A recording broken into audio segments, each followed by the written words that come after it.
భారతీయ జనతా పార్టీకి ఈ సిరిసిల్ల మున్సిపాలిటీని అప్పచెప్తే ఈ సిరిసిల్ల మున్సిపాలిటీ అభివృద్ధితో మేము చేర్చుకుంటాం. కేంద్రం నుంచి నిధులు చేద్దాం. బీఆర్ఎస్ పార్టీకి ఓటేస్తే బీఆర్ఎస్ పార్టీ పరిస్థితి నాకు గడక వాళ్ళు ఇక్కడ లేరు, అక్కడ లేరు. వాళ్ళకి ఒక్క ఎంపీ లేరు, ఒక్క ఎంపీ గెలవలేరు, ఒక్క ఎంపీ గెలవలేదు బీఆర్ఎస్. ఇలా కేసీఆర్ కొడుకు అంటున్నాడ బీజేపీకి ఏముంది, నీకేముంది, నీ అయ్యకి ఏమన్నా చెప్పరాదు. నీ అయ్య ఫామ్ ఉన్నాడు, నువ్వు తిరిగినా ఎవరు అడుచుకుంటలేదు. నేను ఒక్క ఎంపీ గెలవలేను, ఎమ్మెల్సీకి క్యాండిడేట్ దొరకలే. ఎమ్మెల్సీలో మనం గెలిచాం, ఒక 2 గెలిచాం ఎమ్మెల్సీ. బీఆర్ఎస్ లో క్యాండిడేట్ దొరకలే. బీఆర్ఎస్ లో ఒక్క ఎంపీ లేడు. 100 సీట్లు గెలుస్తామన్న కేసీఆర్ కొడుకు ఇలా ఏమైంది నీ పరిస్థితి? నీ ఎమ్మెల్యేలు నీ పార్టీలో ఉంటారా ఉండరా అని గ్యారెంటీ లేని పరిస్థితి. అసలు నీ పార్టీ ఉంటుందా ఉండదా అని గ్యారెంటీ లేని పరిస్థితి. చెల్లి ఒకరికి పోతున్నది, అల్లుడు ఒకరికి పోతున్నాడు, కొడుకు ఒకరికి పోతున్నాడు.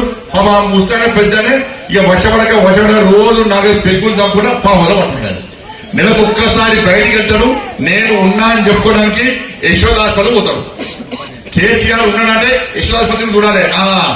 టెస్ట్ల కోసం ఆయన మంచి కూడా కోరుకుంటాం. ఒక ఇంకో రాష్ట్రం కోరుకునే పార్టీ భారతీయ జనతా పార్టీ కాదు. కేసీఆర్ సారు నిండు 100 ఏళ్ళు ఆయుర ఆరోగ్యంతో ఇంకా ఎక్కువ అష్ట ఐశ్వర్యాలతో బతకాలని కోరుకుంటాను నేను. ఇంకో రాష్ట్రం కోరుకునే పార్టీ భారతీయ జనతా పార్టీ. అందరూ క్షేమం కోరుకుంటాం మనం. కానీ కేసీఆర్ సార్కి ఏం లేకుండా అప్పుడప్పుడు యశోదాసులు పోతాడు, పైన ఉన్నా అని చెప్పుకుంటాడు. ఇక ఏమంటే ఎలక్షన్ అప్పుడు బయటకు వెళ్తాడు, నేనున్నా మళ్ళీ చెప్పుకుంటాడు. కాబట్టి బీఆర్ఎస్ పార్టీ ఉంటారా ఉండదని గ్యారెంటీ లేని పరిస్థితి పెట్టుకొని ఇలా బీజేపీ ఏముంది అంటే, బిడ్డ ఇప్పుడు రా మున్సిపల్ ఎలక్షన్ సంగతిలో చెప్తాం. బిడ్డ హైదరాబాద్ జిహెచ్ఎంసీ ఎన్నికల్లో మేయర్ కొట్టేది మేమే, కరీంనగర్ కార్పొరేషన్ లో మేయర్ కొట్టేది మేమే, ఈ సిరిసిల్ల మున్సిపల్ లో చైర్మన్ కొట్టేది మేమే, భీమవరం మున్సిపల్ లో చైర్మన్ కొట్టేది మేమే.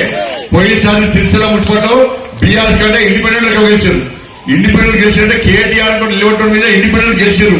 కేసీఆర్ మీద ఎంత వ్యతిరేకత ఉందో ఒక్కసారి అర్థం చేసుకోండి. పార్లమెంట్ ఎన్నికల్లో ఈ కేసీఆర్ కొడుకంటే ఎక్కువ నాకు వచ్చినాయి. అందుకే సిరిసిల్లను ఎప్పుడు మర్చిపోను, సిరిసిల్లకు ఎప్పుడు అండగా ఉంటా. ఏ సమస్య వచ్చినా, మొన్న వర్షం వస్తే హెలికాప్టర్ తీసుకొచ్చింది నేనే. కేసీఆర్ కొడుకుపోయి హైదరాబాద్ ఉన్నాడు. అంత అయిపోయినాక వచ్చి ఏదో ఉండవు అంతే పూరంతా అయిపోయాక ఖజామాకి ఎత్తారు కదా, అలా ఖజామా కొత్తిమీర కొండే అంటారు. కొత్తిమీర కొండలకి వచ్చిండు, ఇట్లా చూసి పీకింది ఆయన. హెలికాప్టర్ తెచ్చి తెప్పించిన వారు నేను తెప్పించిన, ప్రజలను కాపాడిన వారు నేను కాపాడినా. అక్కడ ఇబ్బంది పడవలకు ఆర్థిక సహాయం చేసిన వారు నేను సహాయం చేసిన, ఆర్థికంగా నేను సహాయం చేసిన. నువ్వు రూపాయి ఇచ్చినావా? లేకుండా హెలికాప్టర్ పట్టుకొచ్చినావా? కలెక్టర్కి ఫోన్ చేస్తావా? ఎస్పీకి ఫోన్ చేస్తావా? చేసింది నేను, కాపాడింది నేను. ఆపద వస్తే కష్టం వస్తే వచ్చేది నేను. కేంద్ర మంత్రిగా ఉన్న సామాన్య కార్యకర్తలకే ప్రజలకు